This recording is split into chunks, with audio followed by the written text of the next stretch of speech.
Good afternoon and welcome to another K-Niche lecture. This one, once again, coming from my house in beautiful Sydney City. Now today we'll be looking at consumer laws, and this is in the syllabus subtopic of influences on marketing. So let's get started, shall we?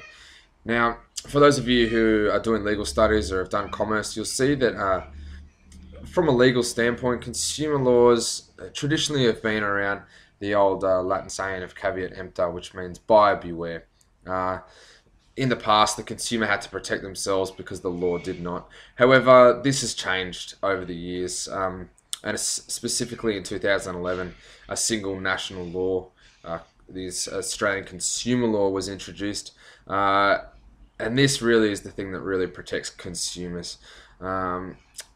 Marketers really need to be aware of this law, as they may need to introduce changes so that it does comply with it. And we'll look at ways that it may not be complying with it, but that'll be soon.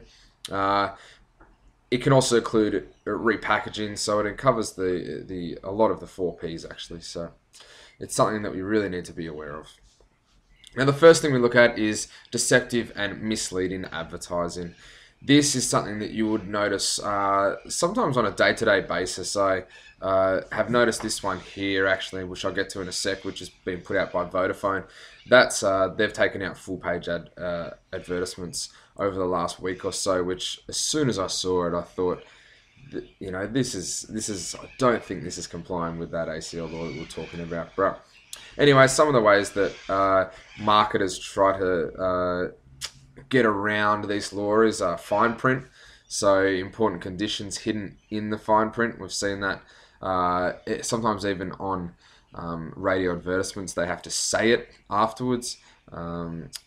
Before and after advertisements. So you'll see here there's a similar one which you'll notice on the internet, is used on television, commercials as well, telemercials I think they're called, where they do before and after, but there's really no substantiating evidence that that is the exact product and how that works.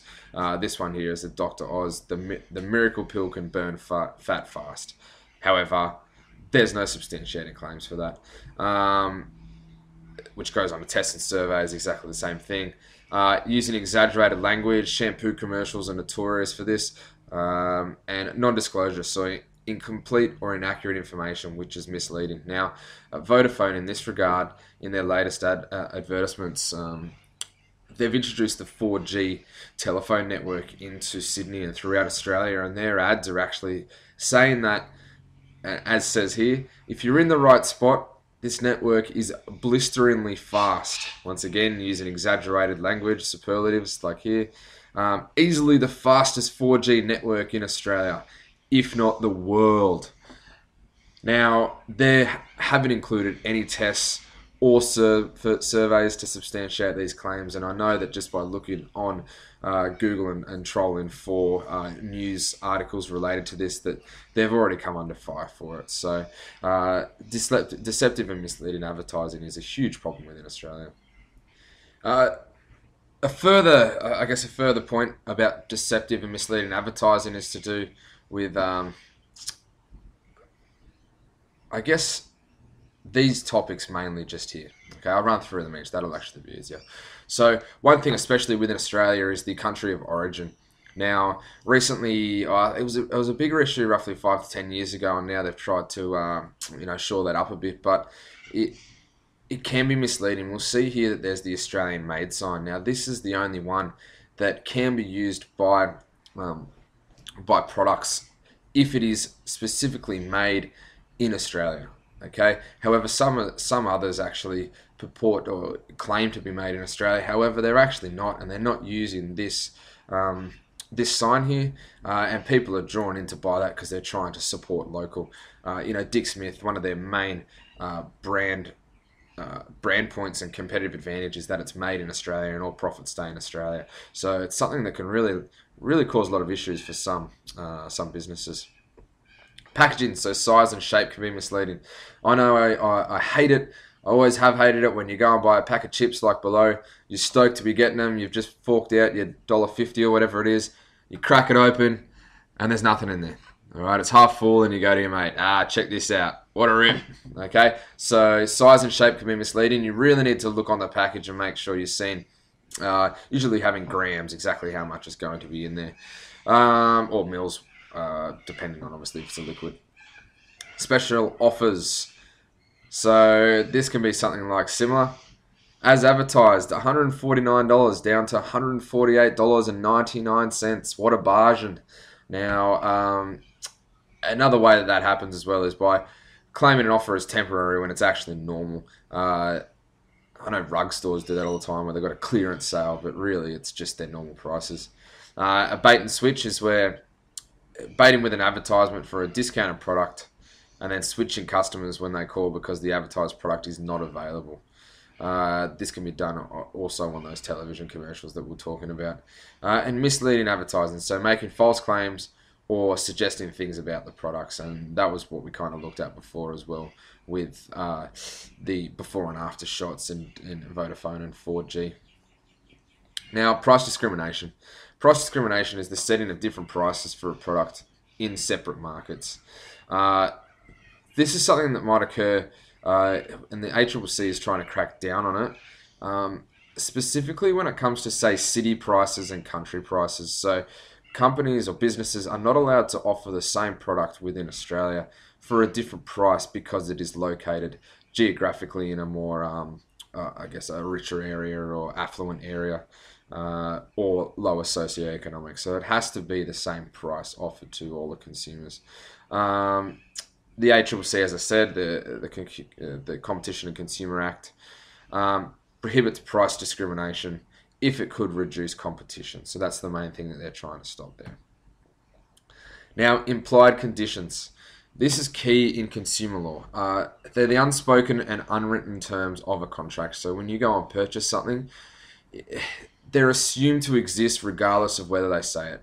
Okay, so you're going to buy something that might have a primary purpose. It is the assumption that that is how it's going to operate. It need not be written on it. Okay. The most important term within the implied conditions is acceptable quality. It's fit for the purpose which it has been sold. So, for example, here, so specifically free from defects, safe and durable, which these are not. Now, this is an old toy from I think it was from the 60s, but it's been a continual issue, specifically those that are foreign made. So toys that have been foreign made and they have either choking hazards or one of them which is harmful for health, which is lead, which has been a huge one over the years, which actually leads to mental and physical disability because it poisons the system. So it's lead poisoning. This is one here which was a caster kit junior during the 60s, all made from lead. Now if that leaks into your body, it can seriously damage your health. Another one here, most recently, a choking hazards. Okay, as you can see here, someone's testing it. This here is the size of a normal throat, of a child's throat as well. And this toy can be seen that it's actually easily fits down the throat of a child. Therefore, it's a really bad choking hazard. Now, companies, businesses that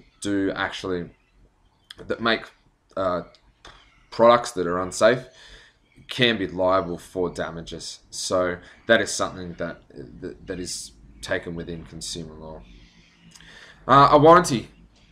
Warranties are promised by a business to repair or replace faulty products. You'll know that if you've ever been and bought, say, a television or an Xbox or something of higher value, especially at Dick Smith, JB Hi-Fi, they even try to offer their own warranties on top of the product, the normal product warranty.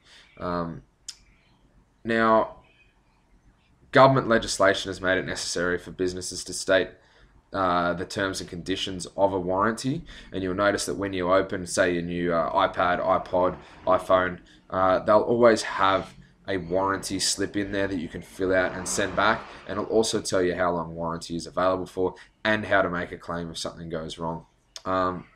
As I said before, warranty can also be used as an aggressive marketing tool if it includes superior options to those of competitors. Cars are one that do that. So you might hear on an ad that a car yard is selling their cars with extended warranties. So 4 years warranty, free servicing, unlimited kilometers, okay, and new for old replacement if there is an issue. So warranties are actually a large part, and especially for marketers, can be used to really try and capture some market share.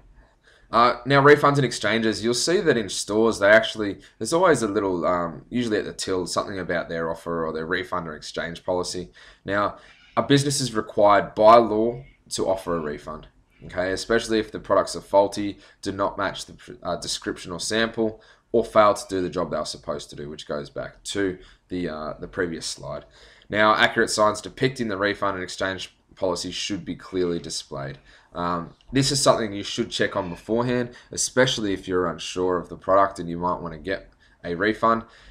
They, a lot of the time, will offer an exchange, okay? So if you change your mind, this is a normal one where you'll see, we do not refund if you change your mind or chose the wrong size, color, etc. By law, they're not supposed to either, okay? It's only if it is faulty, does not match the description, or fails to do the job. So a lot of the time, customer loyalty, if they want to try and maintain customer loyalty, they will offer a good exchange or refund. However, they're not always required to. Now, truth and accuracy. This is a huge one in advertising. And it's to do with ethics as well. And the main unethical marketing practices, including untruths, are due to, one, concealed facts. Okay, it's information that is purposely left out or omitted. Coke ran a campaign recently where they got Jamie Lee Curtis in. Not Jamie Lee Curtis. Where they got someone in to do myth busting, and they tried to bust the myths about Coke and how it is unhealthy. And eventually, they succumbed to public pressure and actually pulled that campaign. Exaggerated claims, so they can't be supported. You'll see here, there's 5-hour energy. Now, 5-hour energy is actually just the name of the brand. It's got nothing to do with how long that energy shot lasts for. It's just the same as a cup of coffee. So it's to do with exaggerated claims. Vague statements, so it's ambiguous language like this Slurpee below here. The flavor is Jamaican me thirsty. I don't know what that flavor is, and who does know, but that is something, especially, what's latest, there's the chewing gum as well, where it's like Blue Bolt and random things like that. And invasion of privacy. So Facebook is notorious for this in terms of tracking people's use, age, statistics, demographics, and then actually marketing to those. Now, good taste in advertising. This is highly subjective and can be used by marketers actually to create news and a bit of emphasis around their product. But marketers need to be aware of what society considers acceptable. This one here, Belvedere vodka, came under pressure recently because it implied sexual violence. Unlike some people, Belvedere always goes down smoothly, and it implied that this person here was sexually assaulting this woman, and then trying to make light of that, and it did not go down well. So we have to be aware of those things. Products that may damage health. Now, this concerns. It arises over access to advertisements and timings. Okay, so for example, children, during designated children's shows, ads, they're not supposed to be broadcast if they don't, meet specific requirements. Another highly controversial one is the use of advertising during sport and especially alcohol. Smoking is no longer able to be advertised on television, or actually in general advertising either. Now, the alcoholic industry heavily markets during the sporting calendar, and I guess the big ones of these are the cricket with Australian team sponsored by VB, and the state of origin. Now, engaging in fair competition. I've got to go through this one quickly. You can read that there, but the two examples of this are Activia, which actually, it was supposed to be a highly nutritious and high fiber, and it's supposed to go down well. They made all these claims, but it was actually shown that it was pretty much exactly the same as every other competitor on the market. So they had to actually withdraw a lot of their ads. And I'll have to leave this last one to you, because like always, I've run out of time. I've got 5 seconds left. I'll leave it to you. I'll explain more in class. Enjoy yourselves. Be good to your mother. K Niche signing out.